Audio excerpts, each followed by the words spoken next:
오늘 누가복음 25번째 시간입니다. 실컷 놀고 나면 충실해지는 이유, 실컷 놀고 나면 충실해지는 이유라는 제목으로 우리 하나님 말씀 함께 나누도록 하겠습니다. 누가복음 14장 전반부는 성도란 무엇이냐, 성도가 이 땅에서 어떠한 모습으로 살아가느냐 세 가지를 크게 이야기해주고 있다 이렇게 생각을 합니다. 우리 뒤돌아보면 첫 번째 성도는 누구냐, 자꾸 예수 믿는다라고 하면 쳐다본다고 그랬잖아요. 제 교회 다니는데 또 교회 다녀? 그리고 한 번 볼 거 두 번 보고 흘끼 쳐다보고 노려보고 계속해서 교회 다닌다라고 하면 성도는 쳐다봅니다. 그러면 원래 그런 거예요. 그래서 거기에 왜 날 봐? 싸우지 말고 스트레스 받지 말고 어떻게 살아가야 되느냐 보니까 그 보는 것을 가지고 제대로 된 모습을 내가 보여주면 그것이 하나님 앞에 영광이고 하나님께서 우리를 그 모습을 기대하신다라고 하는 것입니다. 보니까 제대로 된 모습을 보여줘야지 이런 마음으로 살아가면 된다라고 하는 것입니다. 또 하나는 세상에 하도 관심이 없습니다. 나밖에 몰라요.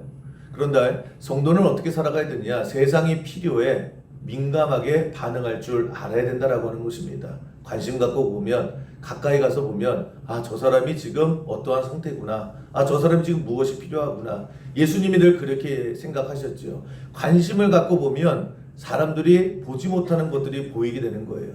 안진뱅이에게 있어서 돈이 필요한 게 아니라 일어서는 게 필요한 거죠. 소경에게 필요한 것은 밥 한 끼가 아니라 보는 거였었습니다. 그래서 예수님도 그렇고 또 제자들도 그렇고 관심 갖고 사랑 가지고 다가가니까 정말 저 사람이 필요한 것이 무엇인가가 보이더라는 거예요. 그리고 그것에 대해서 민감하게 반응할 줄 알고 하나님께서 주신 능력을 가지고 그것을 채워주며 살아가는 것, 이것이 빛과 소금으로 살아가는 성도의 모습이다라고 하는 것입니다.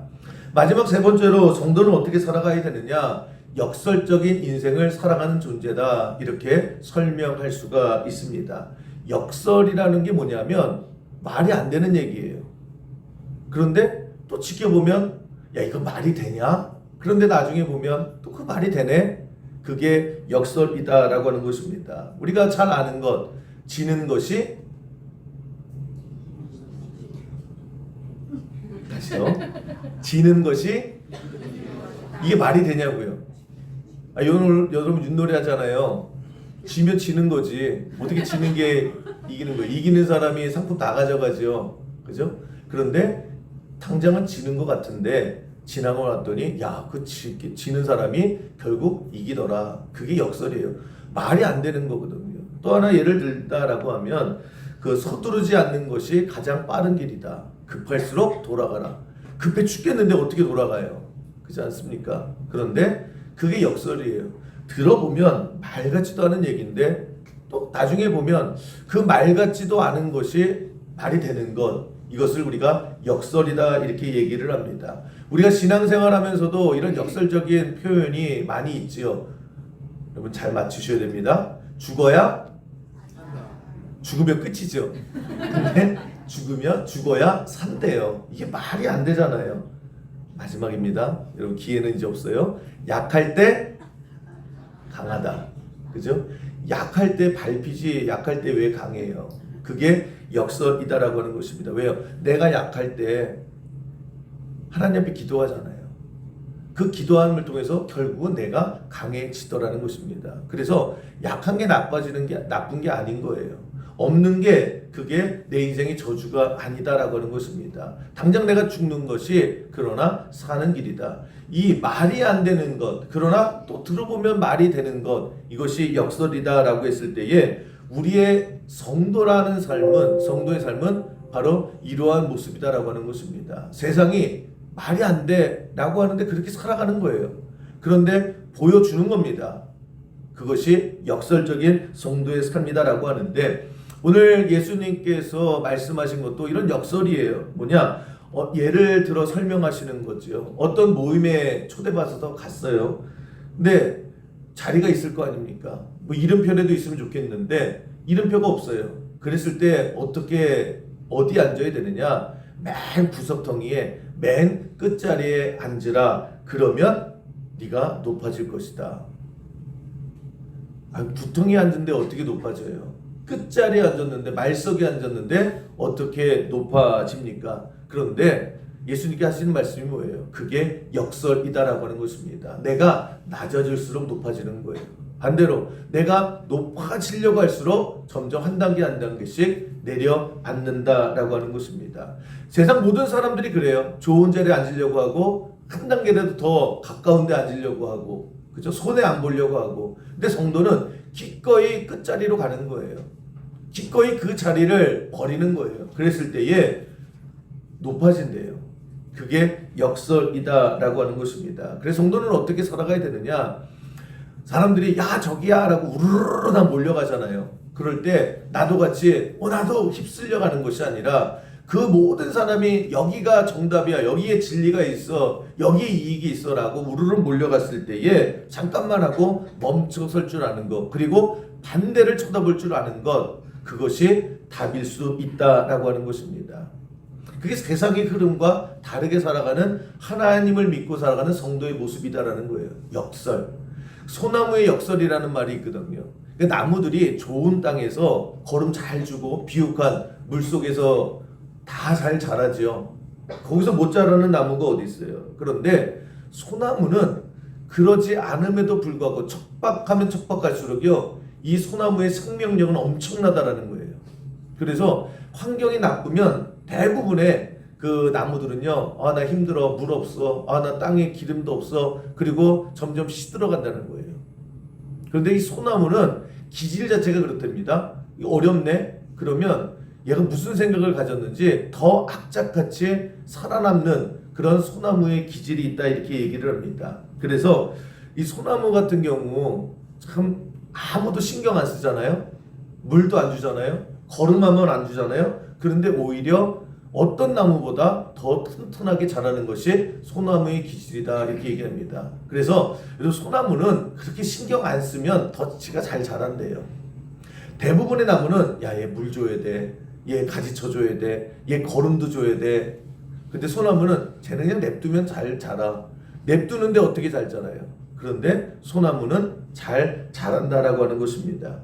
그 일제시대 때, 일제강점기 시대에 그 송진을 일본 사람들 왜 이렇게 가져갔는지 몰라요.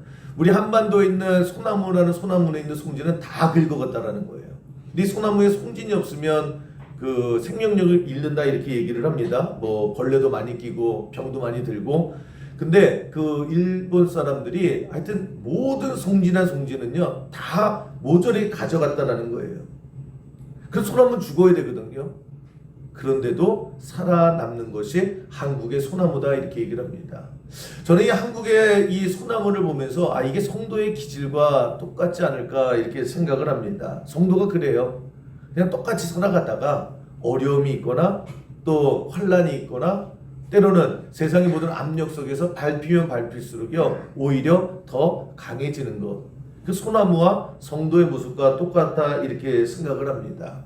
그래서 여러분, 우리 인생 가운데에 그냥 어려움이 있어도 우리 잘 버티잖아요. 또 이겨낼 수 있는 것, 그 안에 믿음이라고 하는 중심이 있는 거지요. 그래서 우리는 맡기고 살아가는 겁니다. 하루하루 그냥 좋으면은 막 날뛰고 좀 안 좋으면은 푹 꺼지고 그런 것이 아니라 어려우면 어려울수록 성도는 빛을 발하게 되어져 있다라고 하는 것입니다. 맡기고 살아가니까, 그 맡김 속에 믿음이 있으니까. 여러분, 우리 인생이 그렇습니다. 내가 잘하려고 하는데 잘하려고 한다고 그렇게 다 잘 되는 게 아닌 것 같잖아요. 그렇지 않습니까? 내가 뭔가 되려고 그렇게 애쓰는데 내가 되고 싶은 것들이 그렇게 썩 되져 가는 것도 아닌 것 같아요. 오히려 그냥 내려놓을 때, 하나님 앞에 맡길 때 뭐가 되고 뭐가 할 수 있는 여건이 훨씬 더 많이 이루어지더라는 것입니다. 그래서 우리는 매일마다 기도하잖아요. 하나님 믿습니다. 그 세상 사람들은 이해를 못하거든요. 아니 저렇게 해가지고 인생 살아갈 수 있어? 지가 뭐 좀 해야지, 더 열심히 해야지, 악착같이 해야지. 근데 예수 믿는 사람들은 매일마다 믿습니다, 믿습니다 그래요. 그러니까 세상 사람들이 보기에 한심해요. 그런데 누가 인생의 일을 이루느냐? 믿습니다 하는 사람들이 이루어지더라는 거예요. 그래서 세상 사람들이 이해를 할 수 없는 거예요. 여러분, 돈이라는 게 있죠. 그 주변에 우리에도 이런 사람들 있잖아요. 내가 진짜 가난이면 이가 갈려. 그래서 나 돈 벌 거야. 그래서 악착같이 돈 버는 사람들이 있습니다. 정말 악착같이요. 돈에 왼수진 사람처럼 그냥 돈을 다 쓸어 모을 거야. 세상 모든 돈은 내가 가질 거야. 돈. 진짜 열심히 살아가거든요. 악착같이 살아가거든요. 그런데 그런 사람이 진짜 큰 돈을 버는 것을 본 적이 없어요. 아, 저 사람 저렇게 열심히 돈도 하는데 왜 이렇게 돈이 안 모일까? 먹지도 않아요. 쓰지도 않아요. 악착같이 돈 벌어요. 그런데 이상하게 돈이 벌려지지가 않아요. 진짜 부자들은 어때요? 오히려 반대예요. 10분 없는데 나 돈 별로 관심 없어. 그래요. 그냥 돈 그건 뭐 먹고 살 것만 있으면 되지. 뭐 이렇게 그냥 죽기 살기로 돈에 얼마나 산다고 그러면서 돈 말고 딴 거예요.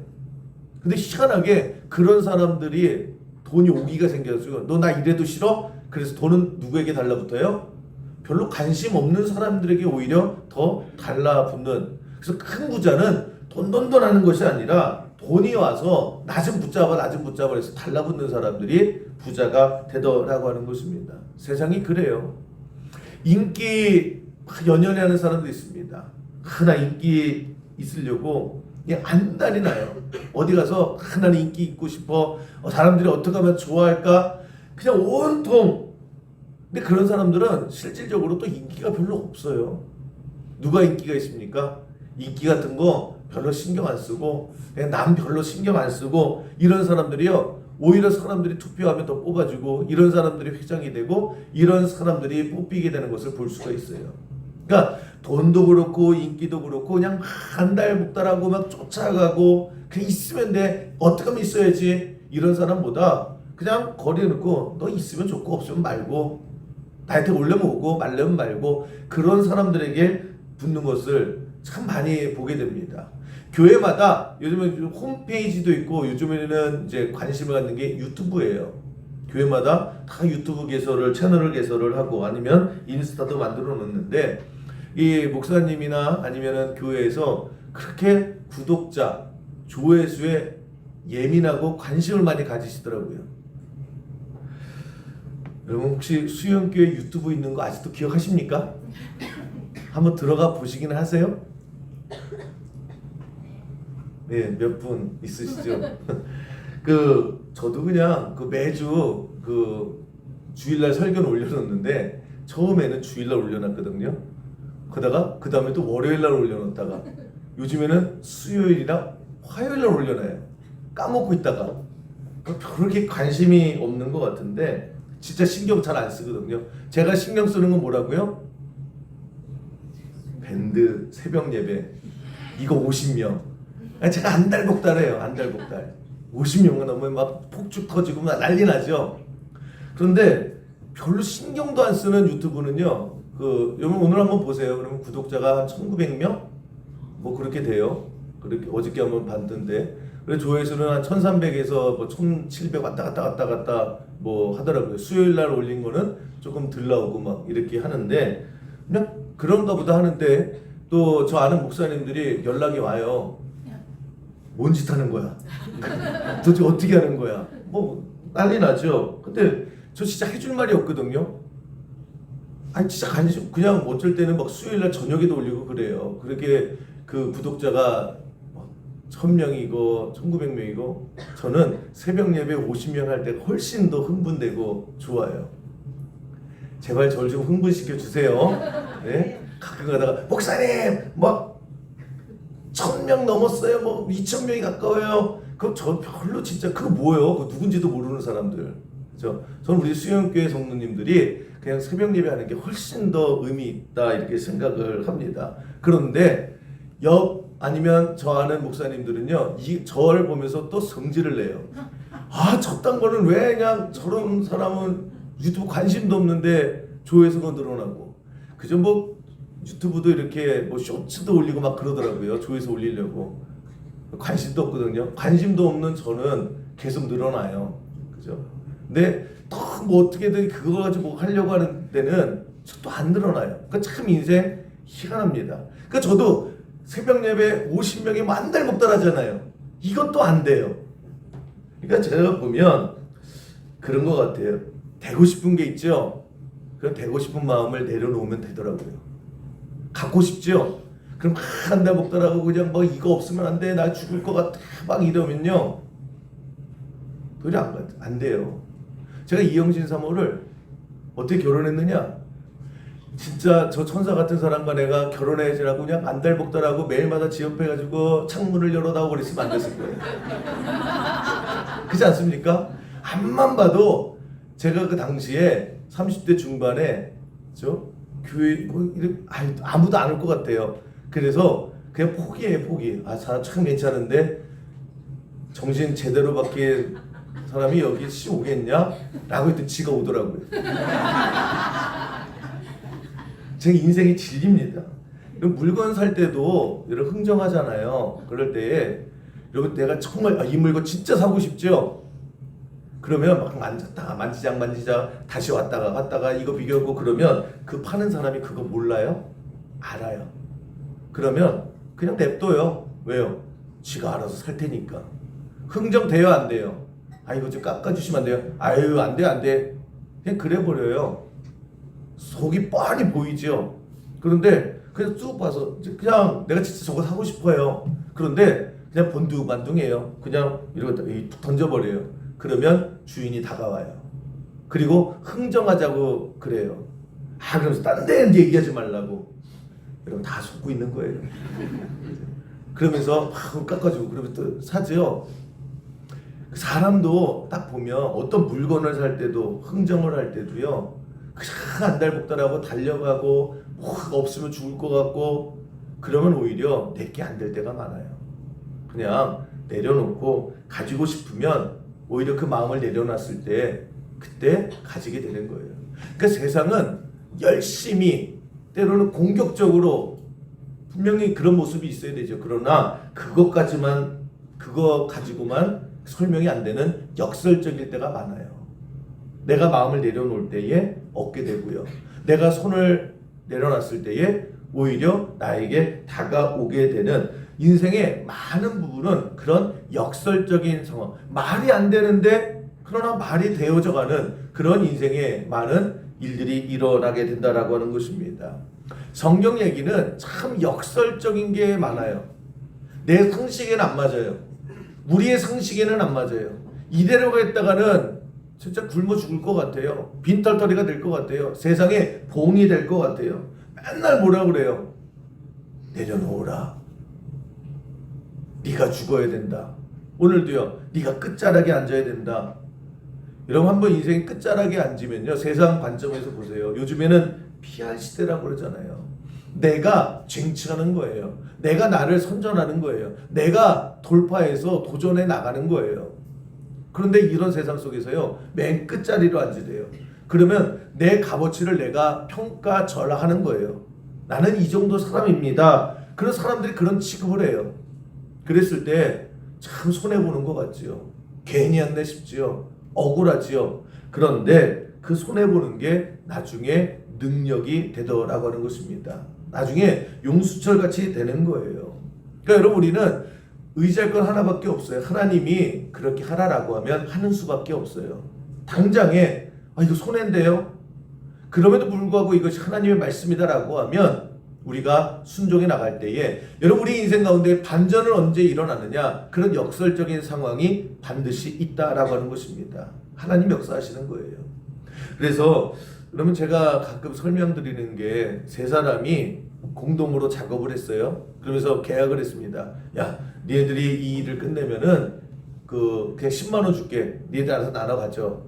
그래서 이 세 사람이 뭐 어렵지 않게 일을 다 끝냈습니다. 그 계약한 사람이 그래 약속한 대로 10만 원 딱 줬어요. 그래서 n분의 1로 나눠 가지면 됩니다. 그러면 10만 원 줬는데 만 원짜리 10장을 딱 준 거예요. 그러면 33,333원을 가지고 나눠야 되잖아요. n분의 1로 하면. 그런데 바꿀 데도 없어요. 1,000원짜리도 없어요. 그랬을 때에 서로 눈치 보지요. 그렇지 않습니까? 어떻게 여기서 나눠야 되는데 이게 나눠지지가 않잖아요. 그때 만 원짜리를 3개로 나눌 수도 없고. 그럴 경우 우리 수용교회는 싸울 일이 전혀 없죠. 없잖아요. 아니 3명이 아니라 30명을 놔도 우리는 안 싸요. 왜? 사다리가 있는데. 야, 사다리 타자. 얼마나 은혜스러워요. 그렇지 않습니까? 근데 대부분이 뭐 사다리를 탈 수 없는 경우나 그거를 동의하지 않는 사람들이 있다라고 하면 누군가는 그죠? 상식적으로 3만 원을 가져야 돼요. 또 3만 원을 가져야 되고 누군가는 10,000원 더 가져야 돼요. 그래서 3만 원, 3만 원, 4만 원 이래야 나눌 수 있을 때 근데 누가 3만 원을 누가 내가 3만 원 되긴 싫잖아요. 그랬을 때에 한 사람이 그러는 거예요. 야, 내가 3만 원 가질게. 그리고 니네들 중에 가위바위보 해.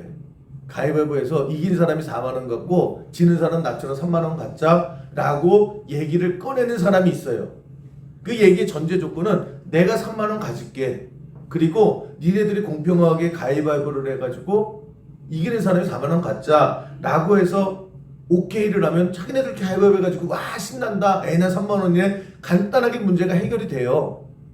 그렇게 제시하는 사람이 누구냐? 내가 3만 원 가질게 라고 하는 사람이 성도의 모습이라는 거예요. 근데 그게 또 나 가위바위보 하면 매일마다 안 해. 나 안 해. 그렇게 우기는 사람이 있죠. 난 무조건 4만 원 가질 거야. 내가 왜 3만 원 가져? 아니면 종이 찢어버려 그냥 뭐 이렇게 나오는 사람이 있죠. 그럴 땐 어떻게 해야 돼요? 그럼 어떻게 하셔야 돼요? 그죠? 나 2만 원 가질게. 내 2만 원 가질게. 너도 4만 원 갖고 너도 4만 원 가져 라고 하면 완전히 해결이 되죠. 아무 소리도 안 나지요. 그러면 나는 2만 원 갖잖아요. 얘는 4만 원 갖고 얘도 4만 원 똑같이 일했는데 그러면 당장 손해죠. 얼마나 억울해요. 그런데 그 다음에 어떤 일이 벌어져요. 그 2만 원 받은 사람은 어딜 가나 리더가 돼요.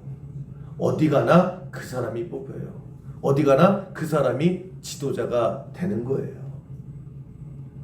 2만 원, 만 원 손해봤는데요. 결국 그 공동체나 어디에 가나 그 사람이 우두머리가 되는 거예요. 저는 우리 수영교회 여러분들이 특별히 우리 학생들, 우리 자녀들이 정말 이 세상을 살아가면서 하나님이 세우신 리더가 되고 지도자가 되는 그런 삶을 살기를 간절히 축원합니다. 놓치는 것 같잖아요. 억울한 것 같잖아요. 그런데 세상의 모든 지도자의 공통점은요. 4만 원 가진 사람에서 나오는 거 아니에요. 그냥 너 2만 원 가져. 내가 뭐 10,000원 하고 이거 타협한대? 그럼 너도 10,000원 가져. 여러분 세상은 그 사람이 리더가 되고요. 그 사람에 의해서 세상을 움직이게 되어 있는 거예요. 그게 하나님의 성도에 살아가는 세상을 움직이는 하나님의 백성이다라고 하는 것입니다. 여러분 오늘 윷놀이 재밌게 하세요. 근데 꼭 우기는 사람이 있을 거예요. 야 이거 개야. 아니야 거리야. 봐봐 이거 조금 이거 고기 들었잖아. 근데 우리 어떻게 돼요? 그래 너 걸해라. 그래 걸. 보세요 누가 이기는지. 싸우지 마시고 야 같이 해봤더니 저거 진짜 그냥 앞에서 성가 내 지만 이렇게 했지. 아이고야 진짜 이거 뭐 별거를 다 본다. 그런 일들이 일어날 수 있어요. 야 사모님이 관장하겠더라. 아이고야 아니 우길 걸 우겨야지. 아이고 막 이런 소리가 들릴 수 있어요. 그럴 때 여러분 그냥 개라고 막 우기면 너 개야? 그러세요. 너 개 맞아? 그렇게 해주세요. 여러분 그랬을 때에 우리 자꾸만 내려놨을 때에 자꾸 약할 때 이게 너무 슬퍼할 필요 없는 거예요. 손해볼 때에 이게 너무 억울할 필요 없어요. 여러분 우리가 실컷 여러분 놀아보셨어요? 실컷 놀아도요. 실컷 놀아봐야 돼요. 정말 끝장볼 때도 놀아봐야 돼요. 근데 정말 바닥까지 한번 놀아보면요. 야, 다 놀 다음에 한 풀었어. 야, 보람 있는 하루였어. 라고 하는 사람 하나도 못 봤어요. 놀고 나면요. 항상 사람들 마음에 오는 게 뭐냐? 헛됨이에요. 허무감이에요. 참 신기하죠? 그렇게 놀고 싶어서요. 그냥 정말 뿌리까지 실컷 놀았어요. 그때에 진짜 허무해진다니까요. 허무해져서 어떻게 해요? 그래서 충실해지는 거예요. 어중간하게 놀았다가 그러면 나중에 어중간한 허무감을 느껴서요. 나중에 어중간하게 뭐 하는 것도 아니고 안 하는 것도 아닌 거예요. 그래서 뭐라고 얘기합니까? 야, 놀할 때 실컷 놀아 그러죠. 실컷 놀아. 아, 공부해야 되는데 실컷 놀래요. 근데 역설이죠. 놀아도 실컷 놀아야 나중에 재미없거든요. 허무하거든요. 그를 아이들이 책상에 앉는 거예요. 여러분, 저는 오늘 여러분들이 그 윷놀이 하면서 어영부영 놀지 않기를 바랍니다. 실컷 노세요. 싸우셔도 돼요. 야, 너 목사님 설교도 못 들었어? 이거 개지. 나 개라니까. 네가 왜 개야? 막 이렇게 막 싸우세요. 근데 실컷 재밌게 노세요. 근데 집에 가면요, 그렇게 재밌던 여러분들의 마음이요, 또 아무것도 아닐 거예요. 뭐 선물 받았을 때는 와 좋다, 뭐 그냥 상품권이다, 무슨 고기다, 뭐 그냥 다 좋을 거야. 근데 막상 또 해 떨어지고 집에 가면요, 또 아무것도 아니게 될 거예요. 오히려 그렇게 막 웃고 떠들었던 시간이 헛되게 느껴질 거예요. 그 정도로 노세요. 그러면 생각나는 게 뭐냐? 새벽 예배에 나올 수밖에 없어요. 그러니까 실컷 놀고 나면 충실해지는 게 그거예요. 그래서 야, 실컷 놀고 나면은 어떻게 다음에 자리 못 잡으면 어떻게? 아니에요. 항상 역설이 있는 거예요. 여러분, 우리 하나님 믿고 살아가는 사람들입니다. 그래서 오늘도 맨 끝에 앉아라. 난 그렇게 해서 내 인생이 맨 막차 타면 어떻게 해요? 우리 하나님 믿잖아요. 하나님 의지하잖아요. 하나님이 운행하실 거예요. 그래서 우리에게 필요한 것은 순종이다라고 하는 것입니다. 매 순간 순종하시고 손해 볼 수 있죠. 그런데 내가 2만 원 받는 인생이 될 수 있어요. 그런데 2만 원 갖고 리더가 된다? 그거보다 싼 게 어디 있어요? 내가 2만 원 가지고 지도자가 된다? 이 그룹에 내가 지도자가 된다? 얼마나 싼 값에 사는 거예요. 하나님 그렇게 역사하신다라고 하는 것입니다. 우리가 마음의 한켠을 조금 더 넓히고 조금 더 멀리 바라보고 하나님 말씀이다라고 하면 순종하여 나아갔을 때에 실컷 놀고 나면 공부하고 싶은 거예요. 마찬가지로 우리는 인생 가운데에 역설이 있는, 반전이 있는 인생을 살아가는 우리 수역의 모든 성도 되기를 주님의 이름으로 간절히 축원합니다.